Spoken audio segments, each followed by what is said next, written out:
Muy buenas tardes, soy el alumno Marlon Carlos Celegón, perteneciente a la Cátedra de Derecho en la Universidad de Yacambú. A continuación, dentro de la materia, vamos a explicarles a ustedes en qué consiste los sujetos procesales, las partes en el proceso penal, partes en los procesos procesales y la relación jurídico-civil en el proceso penal. Para ello, vamos a hablar sobre el concepto de los sujetos procesales, los cuales son todas las personas naturales o jurídicas y órganos estatales que intervienen en un proceso penal. Se clasifican de la siguiente manera según el siguiente esquema o mapa mental. Sujetos procesales fundamentales, sujetos procesales connaturales y sujetos procesales eventuales. Los primeros son los que integran la relación jurídico-procesal, sin los cuales no puede existir un proceso, en los cuales tenemos los órganos jurisdiccionales y las partes. Como sujetos procesales connaturales, tenemos que son aquellos que tienen intervención habitual o decisiva en el proceso, tales como secretarios, alguaciles, escribientes, policías o denunciantes, testigos y peritos. Y los sujetos procesales eventuales, los cuales son aquellos que pueden tener una participación eventual en el proceso, tales como demandante civil, el tercero civilmente responsable, el tercero excluyente y el público en general. En este orden de ideas, las partes en proceso penal, existen varios autores que la definen. Entre ellos voy a hablar solamente de Rocco. Él la define que es cualquier sujeto autorizado por la ley procesal para pedir en nombre propio de la relación de una relación jurídica propia o ajena mediante resoluciones jurisdiccionales de diversa naturaleza. En este orden de ideas, las partes en el proceso penal pueden ser el Ministerio Público, la víctima, el imputado y los respectivos abogados del defensor. Vamos a ver cada uno de ellos. Ministerio Público es el titular principal de la acción penal en los delitos de acción pública o perseguibles de oficio y en los delitos públicos de instancia privada, en donde está organizada de la siguiente manera: Fiscalía General de la República, las direcciones del Ministerio Público, las fiscales superiores de cada jurisdicción judicial y los fiscales del Ministerio Público con competencia en materia penal.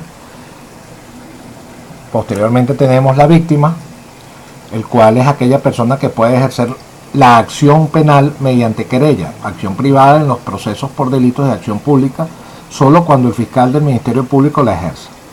En este orden de ideas, según el Código Orgánico Procesal Penal, define a que la víctima es aquella persona directamente ofendida por el delito, al cónyuge o la persona con quien haga vida marital por más de 2 años, hijo, padre, adoptivo, pariente dentro del 4º grado de consanguinidad o 2º de afinidad, al heredero en los delitos cuyo resultado sea la muerte del ofendido, a los socios, accionistas o miembros respecto de los delitos que afecten a una persona jurídica cometidos por quien la dirigen, y a las asociaciones fundamentales y otros entes.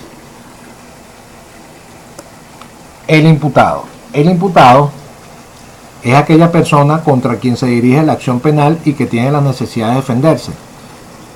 También el Código Orgánico Procesal Penal establece al imputado como toda persona a quien se le señale como autor o partícipe de un hecho punible por un acto de procedimiento de las autoridades encargadas de la persecución penal conforme al mismo.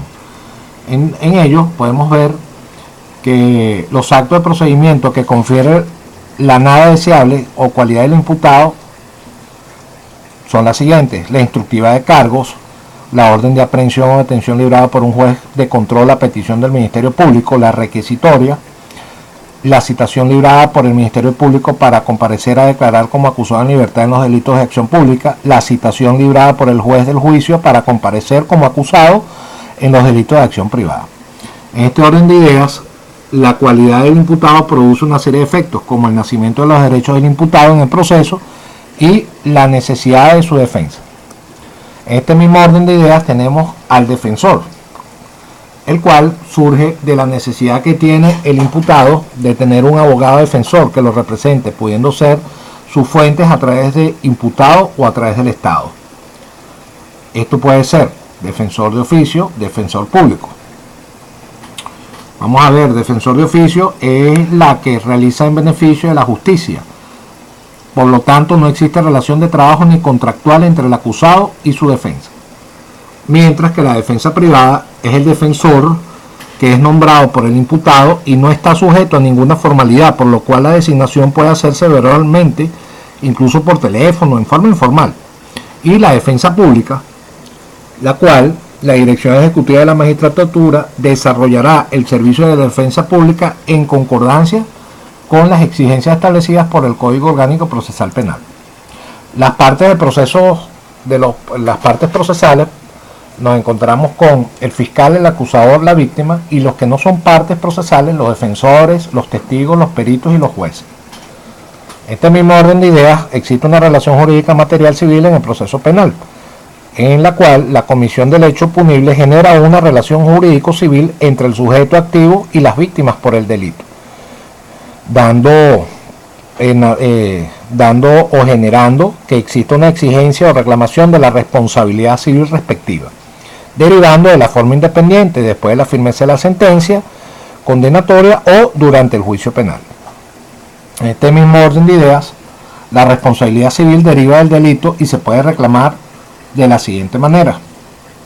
La acción civil en el proceso penal puede ejercerse mediante dos formas. La primera, de forma independiente y de manera conjunta con la acción penal. Es importante destacar que los sujetos de la relación jurídico-civil en el proceso penal son el acusado, la víctima, el tercero civilmente responsable y el Ministerio Público respectivamente, en donde el acusado será el demandado en el proceso civil sumido en el proceso penal respectivamente. La víctima jugará el papel de demandante civil en el proceso penal.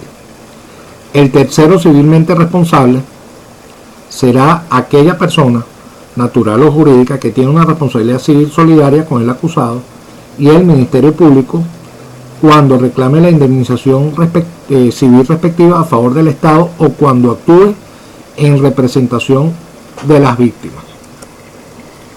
Según el Código Orgánico Procesal Penal, la relación jurídico-material civil en el proceso penal presenta una serie de principios orientadores, principios que determinan el carácter específico de alguna de las instituciones de proceso, principios relativos al procedimiento vinculados con la naturaleza acusatoria del proceso y la participación ciudadana y la estructura del proyecto. Es importante señalar que dentro de los principios orientadores tenemos la dualidad de las partes, la audiencia y la igualdad. Los segundos principios tenemos la oficialidad, oportunidad, legalidad, valoración de las pruebas y la prohibición de la reformatio impeius. Y posteriormente, el tercer principio, principios relativos al procedimiento vinculados con la naturaleza del acusado dentro del proceso, oralidad, inmediación, concentración y publicidad. Esto es con la necesidad que se tiene en un proceso de ser lo más objetivo posible y tratar de buscar la mayor cantidad de justicia durante el proceso penal correspondiente y minimizar, por supuesto, la parte de subjetividad que puede existir en un momento determinado. Muchas gracias.